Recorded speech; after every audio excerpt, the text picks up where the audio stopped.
Hey Kim, this is Andre. I am here to introduce you to your brand new van.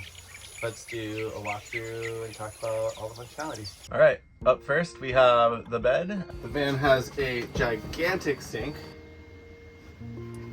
It has an in-floor shower pan, a toilet, shower right there, toilet paper holder, lots and lots of cabinets.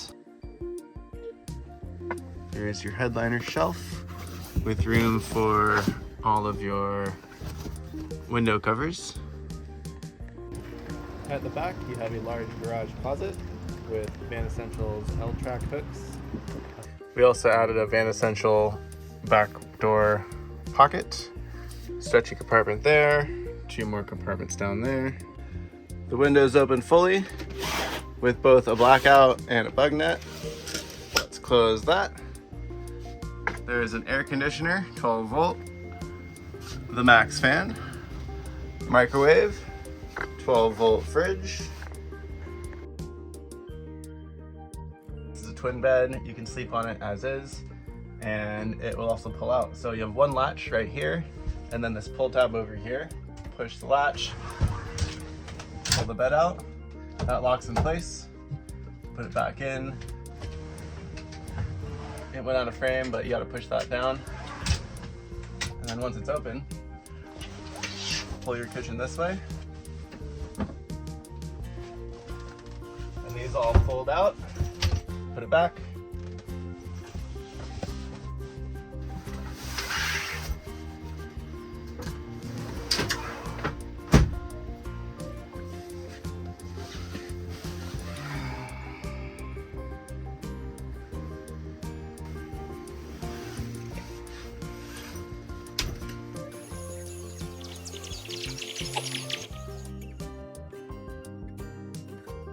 All right, next up we have our swivel seat. So this one pulls the seat forward and back. This is your release for the swivel. So push that, and then the seat starts turning. First, pull your swivel tab, start spinning. You might notice that the back runs into the wall a little bit. Right down here, pull the seat forward. And then slide it back to have more room. Your lagoon table has multiple sizes, small and large.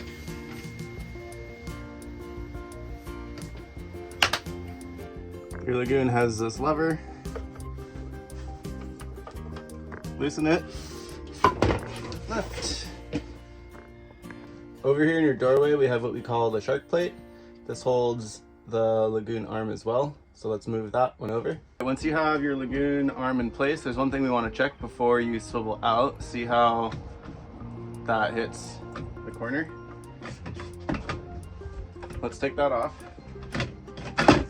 Flip it around. And now you can go all the way out. A little bit better freedom there. So now that it's on and in the right direction,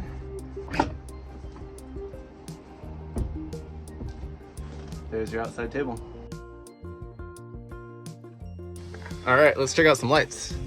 So on your ceiling, that has a dimmer right on it. Hold it down to dim, and then hit it again for blue. The rest of your ceiling lights are similar down there too. Up here you have your counter light, which is this guy here. And your porch light outside. And moving down the back, we have one more light here. The reading light above your bed, tap it to dim, and you have a red option. This one also has a USB on there, which brings me to charging. This is one charge location. You have USB and USB-C. There's a button here, that's off, that's on. There is a blue glow, it's a little hard to see in the light right now. You have floor lights down here, and over on this side, you have another charging pod and some floor lights there. Over here we have our battery system. So let's zoom into this guy. This is the manual way to check your battery. There is also an app that I will cut to in a second. So this shows you your battery percentage. You can cycle through these. This tells you how long your battery will live. Right now it's plugged in, so it will go forever. Voltage. The important one I want to talk about is this number in watts. That's how much we're getting in. So there are a bunch of things on right now, including the fridge and some lights, and then we have solar on top. So you're getting a cumulative of about 72 watts. If I go ahead and turn this light on, it goes down a little bit. So that light pulls about 9 watts. If the number is negative, it just means you're using power. You can also check your battery capacity. Cycle down a couple times on your BMV until you get to the percentage mark. And right now we're showing 94.8%. This gives you a true value of your battery percentage. You have 840 amp hours, which is quite a bit. You won't see this go down much for lights. Once you start using your air conditioner, this will be very handy. All right, let's talk about inside the battery system. That's one compartment, that's another compartment.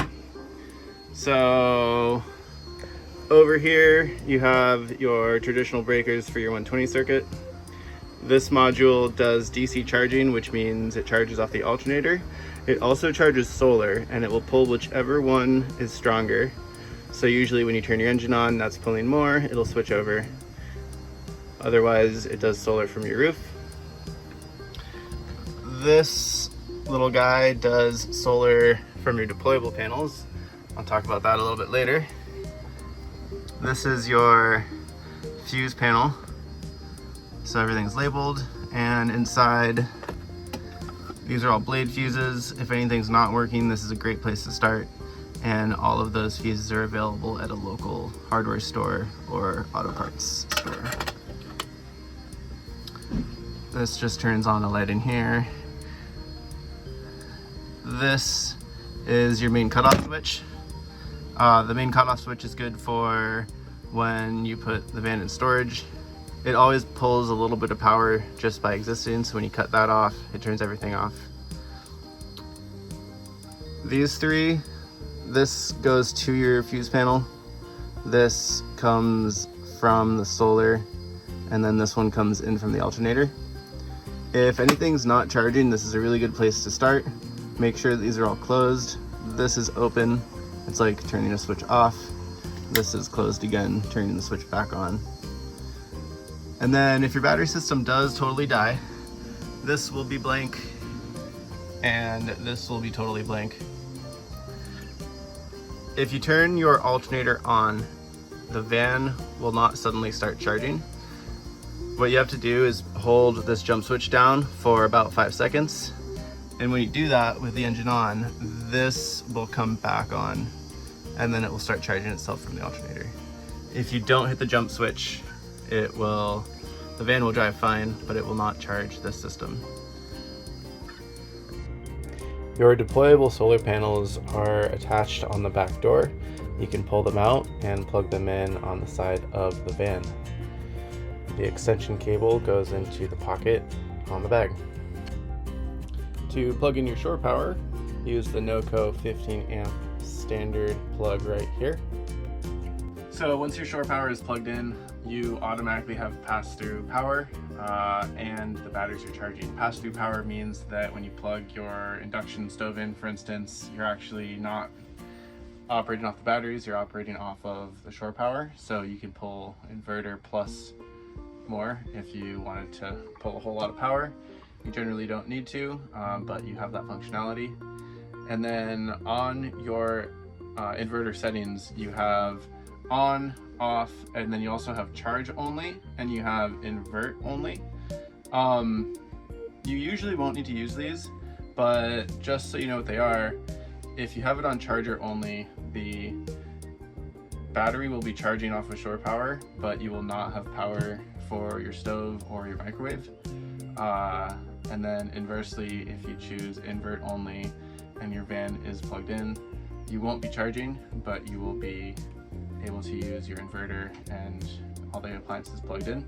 So again, normally on works, but there might be a circumstance where you want to choose between one or the other. In your drawer you will find this induction cooktop. Place it on top, and then you have this plug. You have another plug over here. This is a spray port for your shower hookup on this side. And there you have a table for the outside. If you're on an angle, you can adjust this up and down so that it stays flat. As a design feature, we wanted to make sure that you could reach things from inside as well as out. So when you're packing your drawers, keep in mind access to the outside.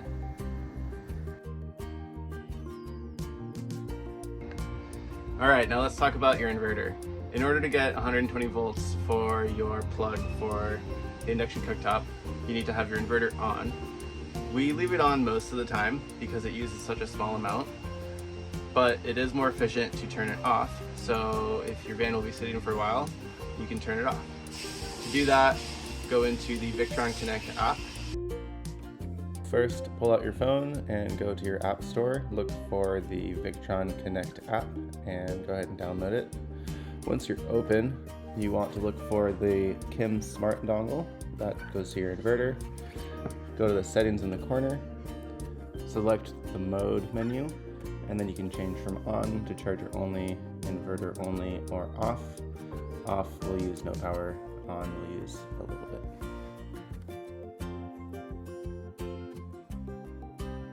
All right, let's talk about your water system. So over here, this is the water pump. You turn it on. Once it's pressurized, it can stay on. You can turn it off again.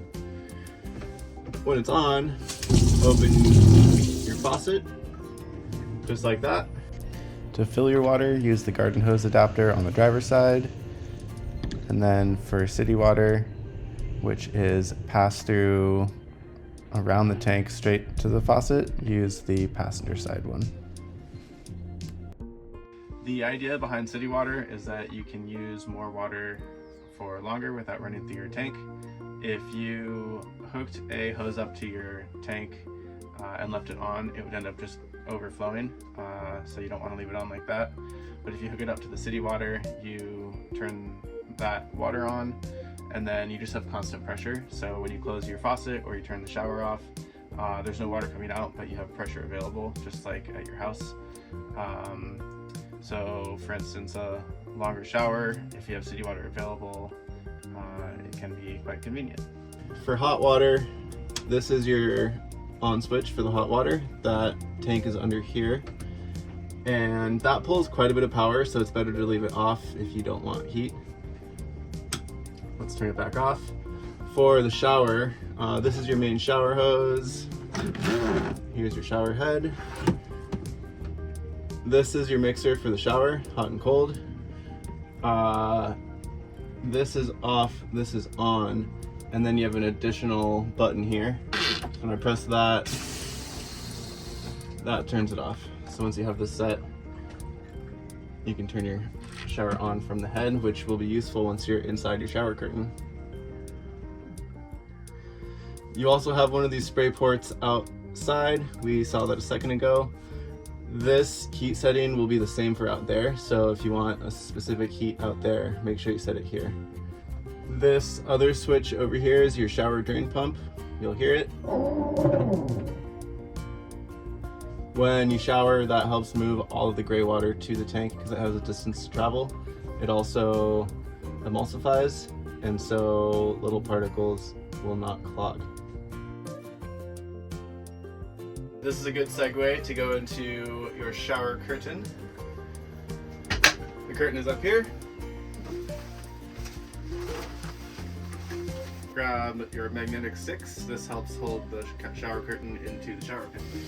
With your shower pan flipped over, these steel edges are here to hold on to the magnets. So align your curtain, drop out the next one in, and then work your way around until everything is sealed. The overlapping curtain helps keep water in, and then you can pass the shower up over the top. And then something to note about draining, your drain is at the front.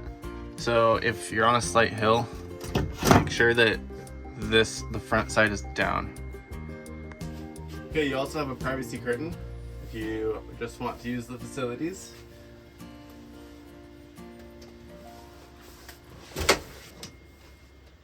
Slide the track out to here. And on this side you have a hook and a second hook, and then snaps down to the bottom.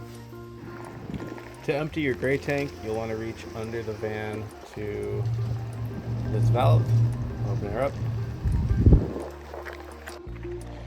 To empty the fresh water, you'll access that from the driver's side. Reach under here to this valve. And this is also your first step to winterizing your van. Then turn the pump on, and you want to just run the faucet until the line is clear.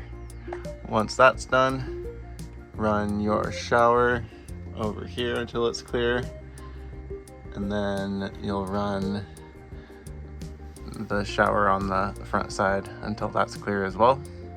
Once you've emptied your lines, come in here and undo these two quick disconnects on top, and then you lift this up off of its bracket, take it outside, empty it upside down, and then you can reinstall it.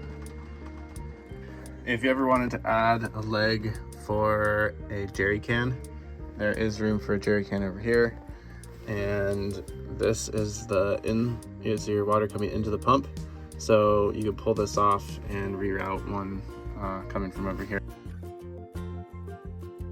In the winter time, the pump still works, but what you'll do is turn the main tank off, come up here and turn the jerry can on, and now you're pulling from this little tank. This is a quick release that lets you get your tank in and out to fill up. And then in the winter time, if you want to use your water but then leave it for a while, if it might freeze, what you do is pop this, it lets air in the bottom, and then go ahead and run your pump. It'll suck all the water out, your lines will be clear, and air will not hurt the diaphragm pump, so don't worry about burning your pump out. All right, let's talk about your heater. It comes out right there. That squiggly line, that's heater, that's fan, that's settings. You can set your calendar. To turn it on, click here, set your temperature, set your duration, and it's on. If you want to turn it on or off and the settings are already set, press and hold this for 2 seconds. Now it's off.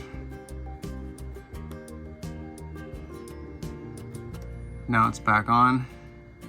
We don't need it, so I'm gonna go ahead and turn it off again. All right, to run your air conditioner, go ahead and turn it on, and you can set your temperature up and down.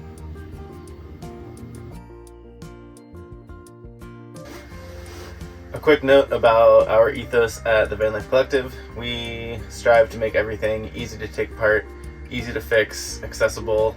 The battery system is a couple screws away from being totally open. The cabinets come out, everything is removable. So when you have trouble, just give us a call. There's an easy solution to everything. And I know you're gonna love this van. I'm so excited that we get to send it out to you in Florida. We are shipping this all the way across the country, and I hope someone is there to take a video when you get the big reveal. Enjoy.